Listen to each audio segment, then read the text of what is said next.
Hey guys, my name is Matimio, and today we have learned some new details regarding the vehicles in Battlefield 4. DICE just released a very extensive article where they outlined a lot of their design philosophy and a lot of the new changes that we can be expecting.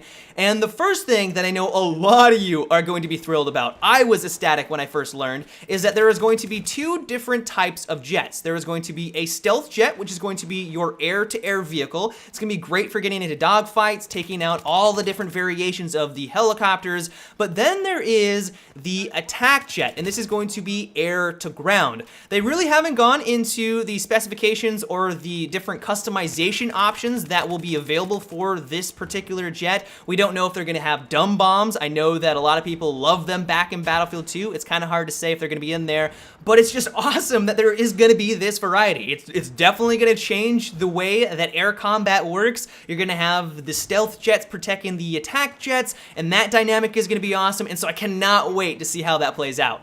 We also learned that DICE is going to be changing the way that disabling works. And so instead of like it is in Battlefield 3, where a vehicle, once it reaches a certain health threshold, it becomes disabled, you now have to score a critical hit on it. And the way that you do that, it's kind of self-explanatory, is to do a lot of damage. From the article, it sounds like the best way to do that is to use like the RPG or the SMAW and hit it directly perpendicular. So you guys know that in Battlefield 3, if you get like a glancing blow, you kind of hit a tank at an angle, it doesn't do the full damage. But if you hit it directly in the side or directly behind it, it's gonna do a lot. And what it sounds like is if you're able to pull that off into Battlefield 4, it's going to disable the vehicle. But the disabling effect itself is only going to last a couple of seconds. And I also don't think that it causes the tank to lose health during that. It basically just leaves it exposed. But it's definitely going to change up the way that vehicles interact with, well, people trying to take them out. Like, they're going to have to really make sure that they're not scoring these critical hits. But also, as an infantry unit trying to take out a tank,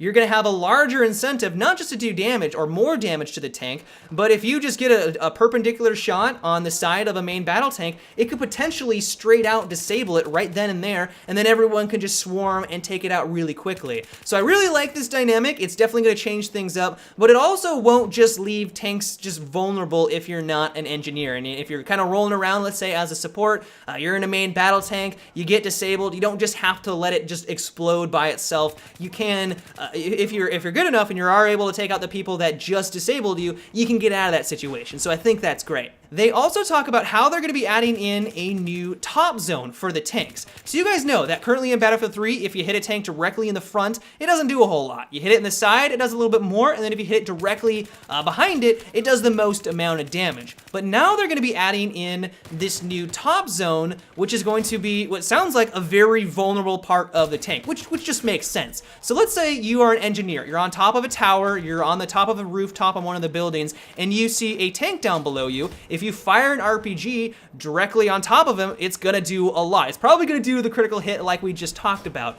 And this is also true for laser designated targets. So let's say I am normally just using the Javelin or one of the new numerous rockets that are available to the engineer class, and I'm locking onto a tank. It's probably gonna hit in the front or in the side and do, decent amount of damage. But if it's laser designated, it's gonna fly up in the sky and then hit it directly above, potentially scoring you the critical hit, but just doing more damage overall. So this is really changing up the way that vehicle combat works, because if you are designated, you need to be scared, because not only will the rockets probably lock on faster, but they're gonna do, like I said, more damage, potentially giving you the critical hits and taking you down faster. We also learned that DICE is giving players a lot more customization options for vehicles, and we kind of already knew that pretty much every aspect of Battlefield 4, if you want to tailor it to your type of playstyle, you're going to be able to, and that is definitely true for the vehicles as well. And an example they give is the main battle tank. So now you're going to be able to change your primary weapon ammunition. You're going to be able to change your primary weapons mechanics apparently completely.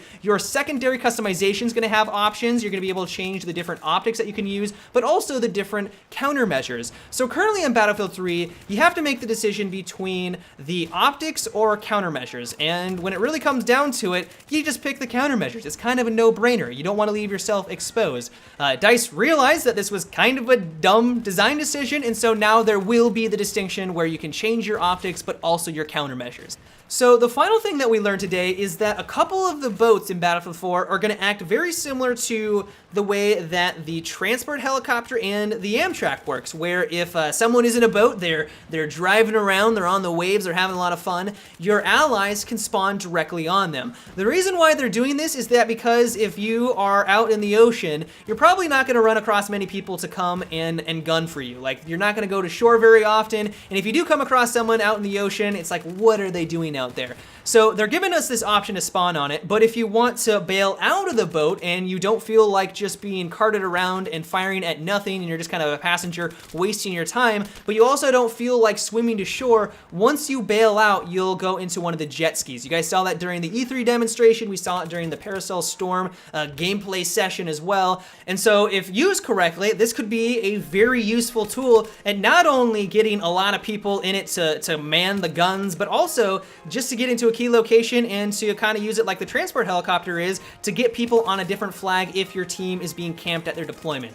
But that is about it for today's video, guys. I hope you enjoyed. Let me know what detail you are most excited about. I, in particular, love the fact that there are going to be 2 different types of jets. I cannot wait to see how that plays out. So let me know down below in the comment section. But until tomorrow, guys, have a good one and take it easy.